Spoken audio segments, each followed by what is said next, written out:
Our next guests are Ramy Youssef, the Golden Globe winning creator and star of Ramy, currently in its second season on Hulu, and Patrisse Cullors, political strategist, co-founder of Black Lives Matter, and founder of Reform LA Jails. Here is our conversation.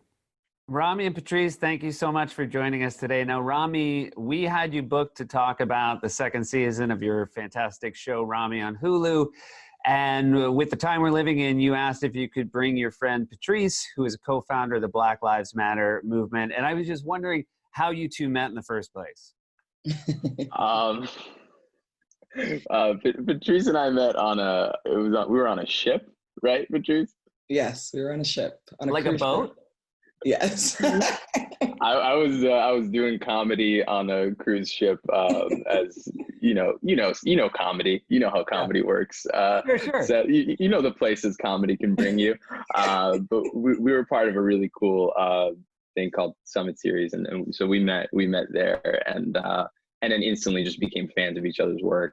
And like you said, obviously it's a weird thing to promo a show while these things are going on, and it felt really exciting to bring Patrisse on to talk about the amazing work she's been doing for so long. I understand, Ramy, obviously it is hard to promote anything in these times, but your show does deal with heavier issues than maybe most sitcoms would deal with.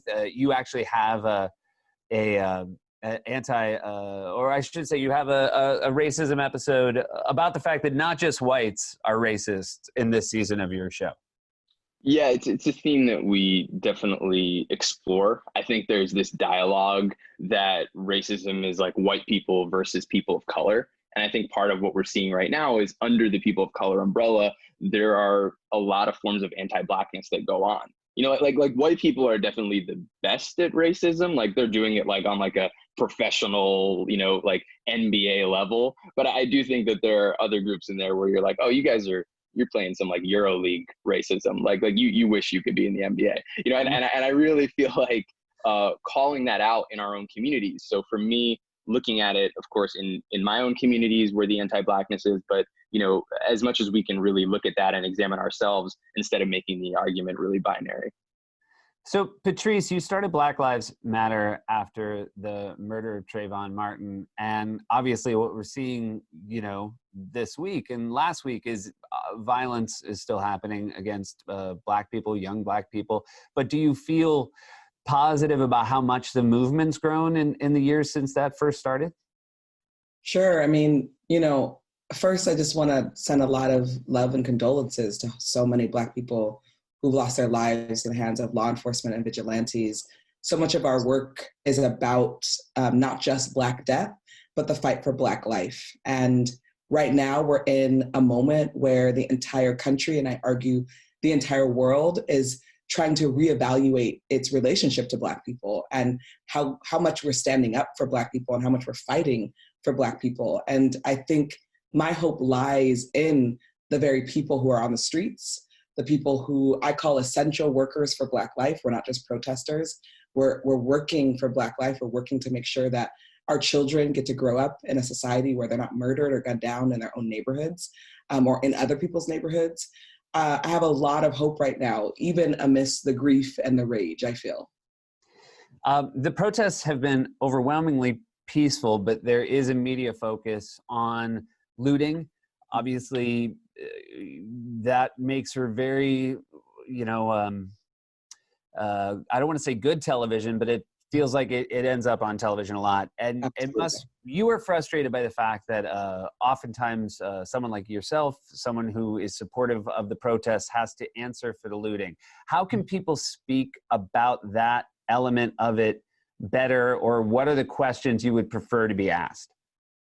Great question. I think, and what I'm often describing to people is we are very obsessed with property damage. Property damage is seen as sort of like the pinnacle of destruction and violence. And we rarely hear the media focus on police violence or police terror. For example, Saturday, many of us were out protesting across the country.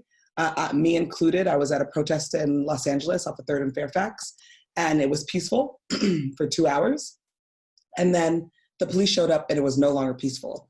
The police tear gassed folks, they beat up people, and it was unprovoked. And so there's this conversation that I think is an uneven conversation in the media about people who are looting versus the infrastructure and the structure of racism and the police officers who continue to cause havoc and chaos in our communities.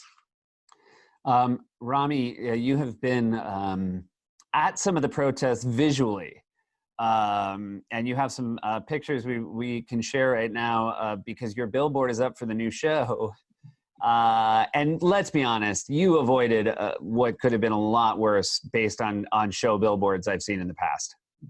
Yeah, I mean, it's, I've gotten a lot of photos from close friends, and I went myself too, and I was like, man, this is I'm so happy we didn't pick the picture of me smiling.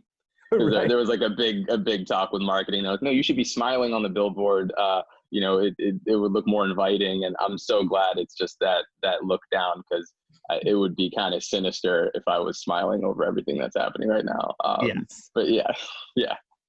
That would have been the rare case where it wouldn't have been marketing's fault, because you just wouldn't have known how bad a look it would have been. I also want to talk about this idea, which I think people believe to be radical, which is when you hear activists talk about the idea of defunding the police. Yes. But it is a less radical idea than maybe people would jump to, because it's not going from the current police budget to no police budget. Could you just speak to what that terminology means and why most people would probably agree with it? Sure. If anybody has time, they should look at their city budget. It's public. And what they'll come to realize across every major city, and I argue small cities as well, is that the majority of the budgets are made up of police, of law enforcement, as a law enforcement budget. And what we start to realize so much in our communities that are divested from, that have little access to healthcare, educational opportunities, access to jobs and healthy food, is that our city governments are using our tax dollars to primarily pay for an economy of punishment over an economy of care. And that's what so many Black Lives Matter organizers and organizers that are allies of Black Lives Matter are asking for, is to allow for a reallocation of investment into some of the most marginalized and divested from communities. Rami, I know you've been doing comedy for a very long time. Do you ever feel like, even when you talk about the issues, that you're helping? I think really the most that I could do, or a show like mine could do, is emotionally prepare people to face the questions that they have. I really don't think that comedy is supposed to give answers, or that the work can give answers, but I think a lot of us have questions that we're afraid to ask ourselves. And I always hope that the work can bring people closer to those questions and closer to facing the things that they need to.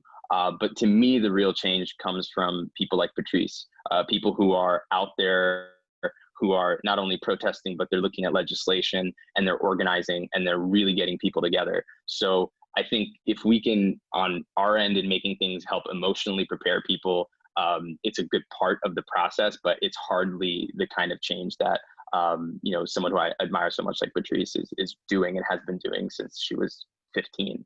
Mm-hmm. And so how many years into activism and organizing are you, Patrisse? It's 21 years. I've been doing it for 21 years.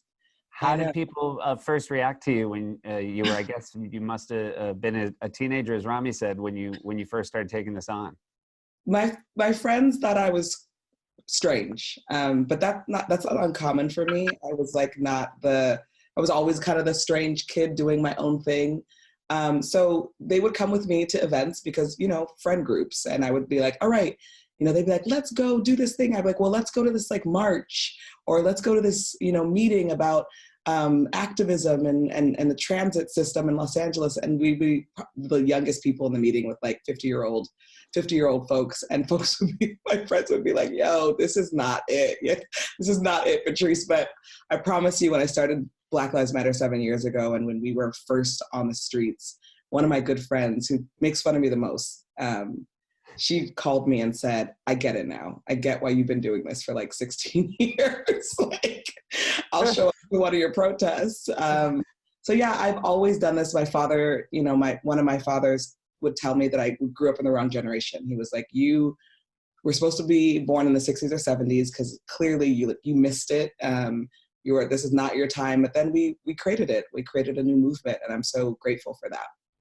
Obviously you want to, I think we all want to be optimistic of what will come with this, but, I do think it's important that our sadness, our anger, our frustration about what happened to George Floyd remains. Rami, could you just speak to what Islam teaches about forgetting? Yeah, this is something that we talked about a bunch, which is in Islam kind of talking about what is the human's biggest problem. And it's not that we're bad people, it's that we're forgetful, it's that we forget. And so much of our faith is about how do we remember God? How do we remember our higher selves? How do we stay connected to the principles that we know make us good, and the ones that we know help us serve humankind and serve ourselves in ways that, surpass the ego. And I think so much of this is challenging the ego of society, challenging the supply chains of how we get things, challenging the way we look at human life. And it's almost like something like what's happening outside right now. It's not radical in the sense that no one's heard about this. It's just us being like, oh man, we forgot, we forgot again. We keep forgetting, and we really need to step into that. And again, it's why the work that Patrisse has been doing is so important.